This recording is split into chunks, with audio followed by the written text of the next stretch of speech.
जय हिंद दोस्तों। आज हम इस वीडियो में बात करने वाले हैं आर्मी एपीएस ग्वालियर की ओर से आपको जो वैकेंसी दी गई है उसका आपको ऑफलाइन फॉर्म किस प्रकार से फिल करना है, क्योंकि इस भर्ती के लिए आवेदन भी स्टार्ट कर दिए गए हैं।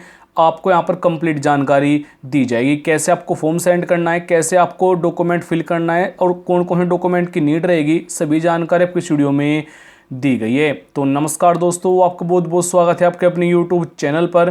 फ्रेंड्स, आपको जो यहाँ पर वैकेंसी दी गई है, टोटल आपको जो यहाँ पर वैकेंसी मिलेगी एमटीएस, ड्राइवर, आया, स्वीपर, ट्रेडमैन प्लस आपको यहाँ पर गार्डनर आदि की भी वैकेंसी दी गई है। सभी वैकेंसी के लिए आपको मैं एप्लीकेशन फॉर्म बता दूँ कैसे आपको यहाँ पर अप्लाई करना होगा। तो आपको यहाँ पर टोटल वैकेंसी की जानकारी इस वेबसाइट पर मिल जाएगी और इस वेबसाइट का लिंक आपको डिस्क्रिप्शन में भी दिया गया है। एप्लीकेशन फॉर्म डाउनलोड करने के लिए आपको यहाँ पर डायरेक्ट लिंक मिल जाएगा। जैसे आप यहाँ पर क्लिक करेंगे तो आपके सामने यहाँ पर जो आपका एप्लीकेशन फॉर्म आया हुआ है वो आपके सामने आ जाएगा। अगर आप यहाँ पर शॉर्ट नोटिस डाउनलोड करना चाहते हो वो भी आप यहाँ पर कर सकते हैं और ऑफिशियल वेबसाइट पर भी यहाँ पर short notification plus full notification की जानकारी आपको यहाँ पर दी गई है। फुल नोटिफिकेशन पर क्लिक करेंगे तो आपके सामने यहाँ पर फुल नोटिफिकेशन भी आ जाएगा। आपको यहाँ पर सभी वैकेंसी की जानकारी दी गई है, आप यहाँ पर भी चेक कर सकते हैं। आपको यहाँ पर एलडीसी, आया, मल्टीटास्किंग स्टाफ, स्वीपर, ट्रेडमैन आदि की आपको यहाँ पर भी वैकेंसी दी गई है और सभी के सभी ऑल इंडिया वैकेंसी आपको यहाँ पर रहने वाली है। तो आवेदन करने के लिए आपको यहाँ पर ये वाला एप्लीकेशन फॉर्म डाउनलोड कर लेना है और ऑफिशियल वेबसाइट पर भी आपको यहाँ पर एप्लीकेशन फॉर्म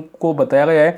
अगर आप कहीं यहाँ पर क्लिक करेंगे तो आपके सामने आप यहाँ पर चेक कर सकते हैं, ये वाला नोटिफिकेशन आपके सामने आ जाएगा। तो अब बात करते हैं यहाँ पर फिल करने के लिए। सबसे पहले यहाँ पर आपको यहाँ पर अपना फोटो लगाना है। फोटो को आपको यहाँ पर सेल्फ अटेस्टेड कर लेना है। और वीडियो शुरू करने से पहले आपसे रिक्वेस्ट होगी कि अगर आप हमारे चैनल पर नए हैं तो चैनल को जरूर सब्सक्राइब कीजिएगा। इस चैनल पर हम आपको offline form, online form, admit card से रिलेटेड वीडियो समय समय से प्रोवाइड करा देते हैं, तो हो सके तो इस चैनल को भी आप सब्सक्राइब कर सकते हैं। अब बात रही यहाँ पर फॉर्म फिल करने के लिए, तो सबसे पहले आपको यहाँ पर अपना फोटो लगाना है। फोटो को आपको यहाँ पर सेल्फ अटेस्टेड कर लेना है। उसके बाद से बताना है कौन सी पोस्ट के लिए आपको आवेदन करना है। एक कैंडिडेट एक ही वैकेंसी के लिए आवेदन कर सकता है।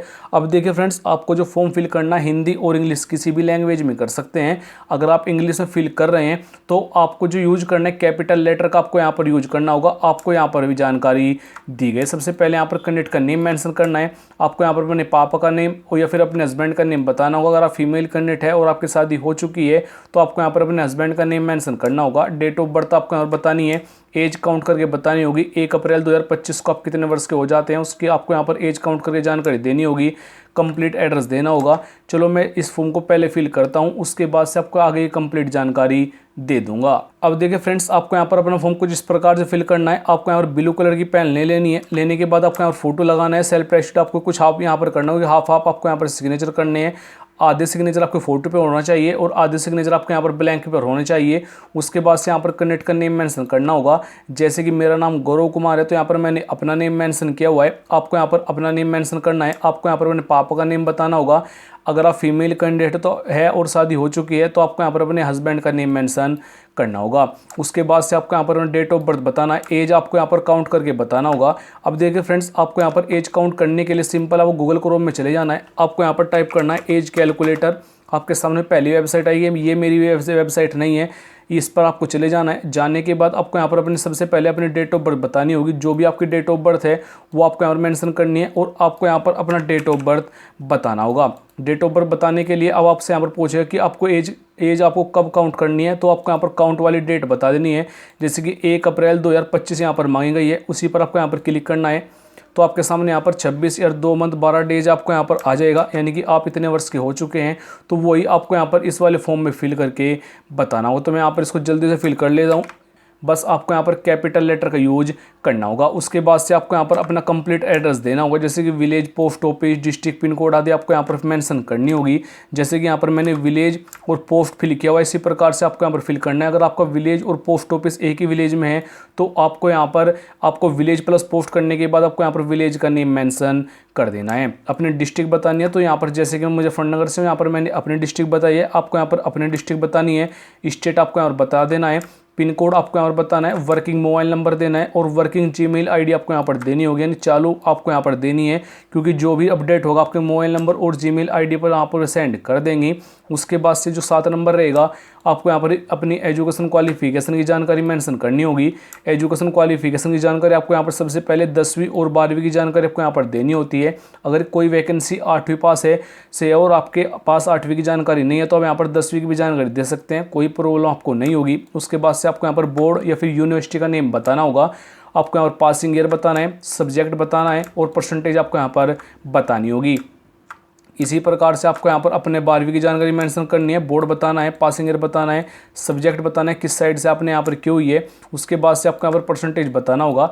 अगर आप कोई सी ग्रेजुएशन या फिर ITI से के लिए वैकेंसी है कोई, उसके लिए आप आवेदन कर रहे हैं तो आपको यहाँ पर ITI की जानकारी देनी है, बोर्ड बताना है यानी कि आपको यहाँ पर बता देना है किस कॉलेज से आप कर रहे हैं, पासिंग ईयर बताना है, सब्जेक्ट आपको यहाँ पर बताना है किस स्टेट से आप यहाँ पर ITI कर रहे हैं और उसकी भी आपको यहाँ परसेंटेज मेंशन करनी होगी। आपका फॉर्म यहाँ पर इतना फिल हो जाएगा। अब आपको यहाँ पर थोड़ा सा नीचे आ जाना है, आपको यहाँ पर बताना है कि अगर आप LDC वैकेंसी के लिए आवेदन कर रहे हैं तो यहाँ पर कंप्यूटर की नॉलेज भी होना अनिवार्य है। अगर आप यहाँ पर यस करेंगे तो आपको यहाँ पर अपना सर्टिफिकेट भी बताना हो, कौन सा सर्टिफिकेट है और एक्सपीरियंस यहाँ पर क्या रहेगा उसका आपको यहाँ पर जानकारी मेंशन करनी। तो अगर आपने SSC किया है कोई प्रॉब्लम नहीं है, आप आवेदन कर सकते हैं।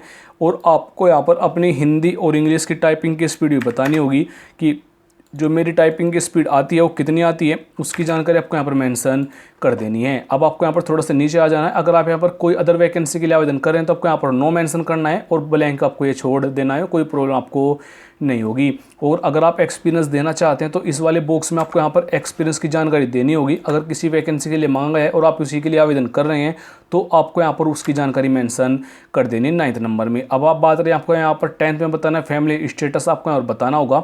आपको यहाँ पर अपना मैरिड स्टेटस बताना है, अगर आप सिंगल है तो सिंगल, मैरिड है तो मैरिड, अगर आप विडो है तो आपको यहाँ पर उसकी जानकारी आपको यहाँ पर मेंशन करनी होगी।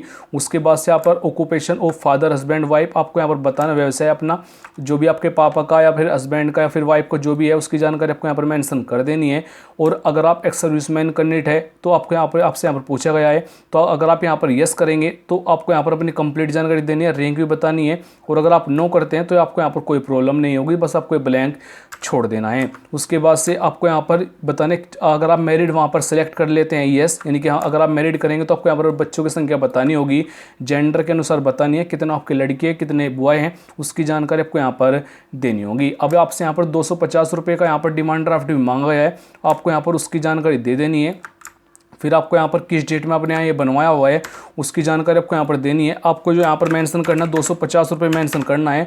उसके बाद आपको यहाँ पर किस बैंक से आपने डिमांड ड्राफ्ट बनवाया हुआ है उसकी जानकारी आपको यहाँ पर देनी होगी। तो आप किसी भी बैंक से बनवा सकते हैं, उसी बैंक का आपको यहाँ पर नेम मेंशन करना होगा। अब देखिए फ्रेंड्स, आपको यहाँ पर इसमें जो 12 नंबर है 12 नंबर में आप पूछा गया है कि आप हमारे कॉलेज के लिए कैसा काम करेंगे, तो आपको यहाँ पर गुड लिख लेना है। अब जो 13 नंबर रहेगा 13 नंबर में पूछ रहा है आर यू प्रेजेंट वर्किंग, यानी कि आप कहीं फिलहाल अभी प्रेजेंट में आप वर्क कर रहे हैं तो आपको यहाँ पर यस करना है। अगर आप यहाँ पर नो करते हैं तो यहाँ पर कुछ भी फिल नहीं करना है। अगर आप यस करेंगे तो आपको यहाँ पर बताना है कहाँ पर आप वर्क करते हैं, कितने आपको यहाँ पर सैलरी दी जाती है, उसकी जानकारी आपको यहाँ पर मेंशन कर देनी है। अगर आप नो करें कोई प्रॉब्लम नहीं होगी, बस आपको ब्लैंक छोड़ देना है। उसके बाद से आपको यहाँ पर डिक्लेरेशन को रीड करना है। आपको यहाँ पर डेट बतानी होगी किस डेट को आपको यहाँ पर ये फॉर्म फिल कर रहे हैं। अब आपको यहाँ पर अपने सिग्नेचर कर देने, हिंदी इंग्लिश किसी में भी करते हैं कोई प्रॉब्लम नहीं है, आप यहाँ पर सिग्नेचर अपने कर दीजिए। आपका यहाँ पर फॉर्म फिल हो जाएगा, यानी कि आपको उसको प्रिंट निकलवा लेना है और उसको फॉर्म को फिल कर लेना है। अब बात रहे यहाँ पर डॉक्यूमेंट आप इनके पास कौन कौन से सेंड करेंगे, तो डॉक्यूमेंट जो रहेंगे यहाँ पर 10वीं के रहेंगे, 12वीं के आपको यहाँ पर देने होंगे। अगर आप ग्रेजुएशन या फिर डिप्लोमे से आवेदन कर रहे हैं तो उनके भी आपको यहाँ पर सर्टिफिकेट लगेंगे, डोमिसाइल सर्टिफिकेट, कास्ट सर्टिफिकेट आपको यहाँ पर देना होगा, यानी कि आपको यहाँ पर जाति प्रमाण पत्र और आपको निवास प्रमाण पत्र भी देना होगा। और आईडी के तौर पर आपको यहाँ पर आधार कार्ड या फिर पैन कार्ड में से एक आईडी भी आपको यहाँ पर देनी होगी। पैन कार्ड मत दीजिएगा, आधार कार्ड दीजिएगा, बेस्ट रहेगा, आपको फॉर्म रिजेक्ट नहीं होगा। अब बात रही यहाँ पर उसको सेंड करने के लिए, तो सेंड करने के लिए जो आपको लिफाफे लेने, आप तो एक आपको यहाँ पर येलो कलर का लिफाफा लेना होगा और 2 आपको यहाँ पर व्हाइट कलर के लिफाफे लेने होंगे। टोटल आपको यहाँ पर 3 लिफाफे लेने हैं। और जो व्हाइट कलर के लिफाफे होंगे आपको यहाँ पर अपना एड्रेस देना है दोनों के दोनों पर, प्लस आपको यहाँ पर 20 से 25 रुपये के आपको यहाँ पर टिकट लगानी है। और आपको यहाँ पर इसमें और भी कुछ भी नहीं करना है, बस आपको यहाँ पर येलो कलर वाले लिफाफे पर आना है। आपको यहाँ पर बताना है कौन सी पोस्ट के लिए आपने आवेदन किया है, आपको यहाँ पर अपनी कैटेगरी बतानी है। इस पर आपको यहाँ पर 30 से 40 रुपये के आपको यहाँ पर टिकट लगाने होंगे। और अधिक जानकारी के लिए आप पोस्ट ऑफिस में पूछ सकते हैं कि मुझे कितने के टिकट लगाने होंगे, मुझे ये फॉर्म ग्वालियर सेंड करना है, वो अपने आप ही गाइड आपको कर देंगे। जो यहाँ पर ये वाला पोर्शन रहेगा इसमें आपको यहाँ पर फॉर्म सेंड वाला एड्रेस देना है और इस वाले में आपको यहाँ पर अपना कंप्लीट एड्रेस देना हो विद पिन कोड। आपको यहाँ पर दोनों में with pin code address mention कर देने हैं। बस आपको यहाँ पर इतनी जानकारी फिल करनी है और उस फॉर्म को सेंड करने के लिए जो उन्होंने डॉक्यूमेंट मैंने बताए हैं उनकी सभी की जीरोक्स आपको बनवा लेनी है, यानी करवाने के बाद उनको सेल्फ टेस्टेड कर लेना है। प्लस आपको यहाँ पर जो एप्लीकेशन फॉर्म है इसको भी आपको यहाँ पर फोल्ड कर लेना है, यानी कि मोड़ लेना है। मोड़ने के बाद आपको यहाँ पर जो लिफाफा मैंने बताया इसके अंदर आपको सभी लिफाफे प्लस 2 से 4 फोटो आपको यहाँ पर डालकर चिपकाने के बाद सेंड कर देना है। अगर आपका अभी भी कोई क्वेश्चन रहेगा या तो नीचे कमेंट बॉक्स में पूछ लीजिएगा, मैं जरूर रिप्लाई कर दूंगा। और इस भर्ती कंप्लीट जानकारी आपको यहाँ पर दी गई है और जो एड्रेस रहेगा फॉर्म सेंड करने का वो आपको यहाँ पर देखने को मिल जाएगा और नोटिफिकेशन में भी आपको ये एड्रेस दिया गया है। और अगर आप हमारे चैनल पर नए हैं तो चैनल को जरूर सब्सक्राइब कीजिएगा। जय हिंद, वंदे मातरम।